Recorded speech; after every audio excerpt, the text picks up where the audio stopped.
adalah sebuah sarana dan prasarana yang menyediakan sebuah barang atau komponen yang diperlukan bagi keberlangsungan dan kenyamanan hidup manusia. Menurut ilmuwan sosial, ada beberapa pengertian teknologi. Pertama, ilmuwan sosial mengartikan teknologi dengan merujuk pada konstruksi bahan bangunan dan juga dalam konteks sosial dan intelektual. Ia merujuk pada pengaturan pengetahuan untuk mencapai tujuan praktis dan juga sebagai alat atau teknik untuk melakukan atau membuat sesuatu yang dengannya kapabilitas seseorang bisa meningkat. Kedua, ilmuwan sosial memandang teknologi sebagai sesuatu yang selalu berkait kelindan dengan nilai-nilai sosial. Ilmuwan lain juga mengemukakan pendapatnya tentang kata teknologi. M.C. Jim mendefinisikan teknologi sebagai sebuah aktivitas manusia yang memiliki nilai yang terhubungkan dengan pengaruh sosial, budaya, dan lingkungan dalam hal konseptualisasinya. Solomon mendefinisikan teknologi sebagai aplikasi sistematis dari semua sumber pengetahuan seperti sastra, ilmu pengetahuan, seni, yang menunjukkan bahwa seni dan ilmu pengetahuan tersebut semuanya memiliki peran yang bisa dimainkan dalam aplikasi teknologis. Dalam pengertian yang lain, teknologi adalah penerapan keilmuan yang mempelajari dan mengembangkan kemampuan dari suatu rekayasa dengan langkah dan teknik tertentu dalam suatu bidang. Pengertian lainnya menyatakan bahwa teknologi adalah proses, sistem, pengelolaan, dan mekanisme kontrol, baik yang menyangkut manusia atau bukan. Dan lebih dari itu, teknologi adalah suatu cara memandang permasalahan ditinjau dari sudut kepentingan, kesulitan, kelayakan, teknis pemecahannya, dan nilai ekonomi. Dampak positif teknologi yaitu teknologi yang serba canggih mampu untuk membuat proses pembelajaran yang disampaikan menjadi lebih cepat dan lancar. Dan pemakaian dari teknologi terbukti juga mampu meningkatkan minat belajar para peserta didik sebab mempunyai tampilan yang lebih menarik. Teknologi dalam pendidikan adalah metode sistematik untuk merencanakan, menggunakan, dan mengevaluasi kegiatan belajar mengajar dengan mempertimbangkan sumber daya teknis dan manusia serta interaksinya untuk mencapai bentuk pendidikan yang efektif. Sedangkan menurut Yusuf 2012, teknologi untuk pendidikan adalah proses sistemik yang membantu masalah pembelajaran yang muncul. Hal ini sesuai dengan pernyataan Muffoletto 2011 bahwa teknologi pendidikan bukan hanya tentang komputer atau perangkat lainnya, melainkan tentang proses dan sistem yang mengarah pada hasil yang diinginkan. Dari beberapa poin yang dikemukakan di atas, dapat disimpulkan bahwa teknologi pendidikan merupakan alat yang digunakan untuk memajukan pendidikan. Teknologi ialah hasil pertumbuhan ilmu pengetahuan di bidang pendidikan. Oleh sebab itu, sudah selayaknya pembelajaran itu memakai teknologi untuk menunjang penerapan pendidikan. Hal ini sesuai dengan pendapat Thunder et al. Selwyn 2011 yang menyatakan bahwa teknologi digital saat ini telah digunakan dalam pembelajaran selaku fasilitas untuk menunjang pendidikan, baik selaku perlengkapan data maupun pendidikan. Pengaruh teknologi dalam pendidikan. Teknologi canggih. Pengaruh teknologi dalam pendidikan abad ke-21 telah dirasakan secara nyata oleh setiap pihak yang berkaitan dengan pendidikan. Perkembangan teknologi dalam bidang pendidikan. Teknologi yang serba cepat mampu untuk membuat proses pembelajaran yang disampaikan menjadi lebih cepat dan lancar.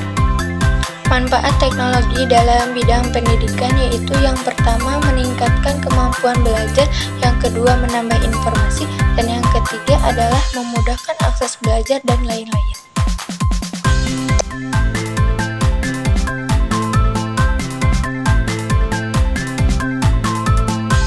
Secara umum, sejarah dari perkembangan teknologi pendidikan setidaknya sudah melalui beberapa tahap yang berbeda. Antara lain yang pertama yaitu teknologi dengan penggunaan alat bantu. Pertama, teknologi pendidikan dipadukan bersama pemakaian alat bantu seperti peta, grafik, simbol, model, spesimen, serta bahan dan beton. Teknologi pendidikan sendiri menjadi istilah pada sinonim untuk alat bantu visual. Dalam hubungannya, teknologi ini menjadi teknologi pendidikan yang tertua, tetapi sayangnya tidak terdapat bukti tertulis bahwa awal mula dari teknologi satu ini dimanfaatkan. Kedua yaitu teknologi dengan revolusi komunikasi. Pada tahun ketiga dari teknologi pendidikan ialah berhubungan dengan perkembangan media massa yang pada gilirannya menciptakan adanya revolusi komunikasi dengan tujuan untuk institusional. Computer Assisted Instruction dalam kurung CAI yang dimanfaatkan dalam dunia pendidikan sejak pada tahun 1950-an juga menjadi populer pada era tersebut. Selain dampak positif, pasti ada dampak negatifnya dari perkembangan teknologi. Antara lain, yang pertama munculnya penjiplakan dalam kurung plagiatisme, yang kedua meningkatkan sikap konsumerisme, yang ketiga mudahnya mengakses video porno, dan yang keempat lupa menjalankan kewajiban belajar, beribadah, dan lain-lain. Selanjutnya ada dasar pemikiran perlunya teknologi dalam pendidikan. Dalam Undang-Undang Nomor 2 Tahun 1989 tentang Sistem Pendidikan Nasional, Pasal 4 menegaskan paling tidak terdapat dua tujuan, yaitu yang pertama memiliki pengetahuan dan yang kedua memiliki keterampilan. Menurut Soedi Djarto tahun 1993, pendidikan nasional selain bertujuan mencerdaskan kehidupan bangsa, masih pula dituntut untuk yang pertama meningkatkan kualitas manusia, kedua meningkatkan kemampuan manusia, ketiga meningkatkan mutu kehidupan dan martabat manusia, dan yang keempat yaitu ikut mewujudkan tujuan nasional. Manfaat-manfaat teknologi dalam pendidikan itu semuanya ada 5. Yang pertama, teknologi pendidikan sebagai sarana informasi untuk menyelidiki pengetahuan yang mendukung pelajar. Yang kedua, teknologi pendidikan sebagai media sosial untuk mendukung pelajaran.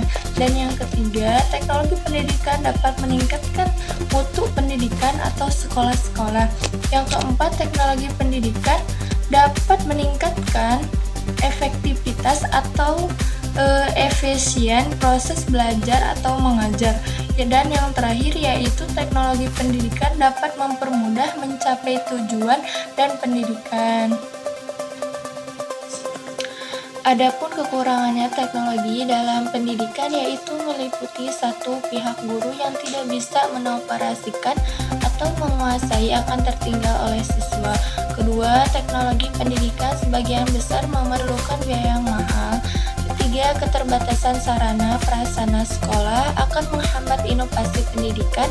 Keempat, mempermudah terjadinya pelanggaran terhadap hak atas kekayaan intelektual. Dan yang terakhir yaitu adanya pengontrolan yang tinggi terhadap peserta didik.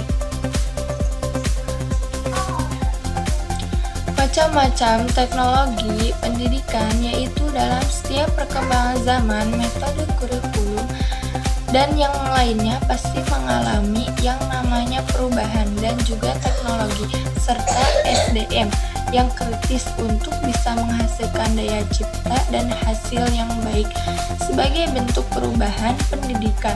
Oleh karena itu, ada 5 macam teknologi yang dapat menciptakan sistem pendidikan yang lebih baik, antara lain yaitu yang pertama sistem berpikir, kedua desain sistem, ketiga kualitas pengetahuan, keempat manajemen perubahan, dan yang kelima yaitu teknologi pembelajaran.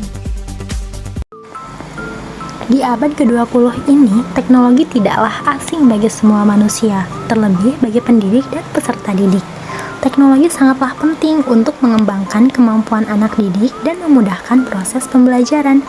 Pada awalnya, masyarakat sering mengartikan bahwa teknologi pendidikan hanya sebuah perangkat keras yang mendukung kegiatan belajar mengajar, misalnya komputer, TV, radio, proyektor, dan lain-lain.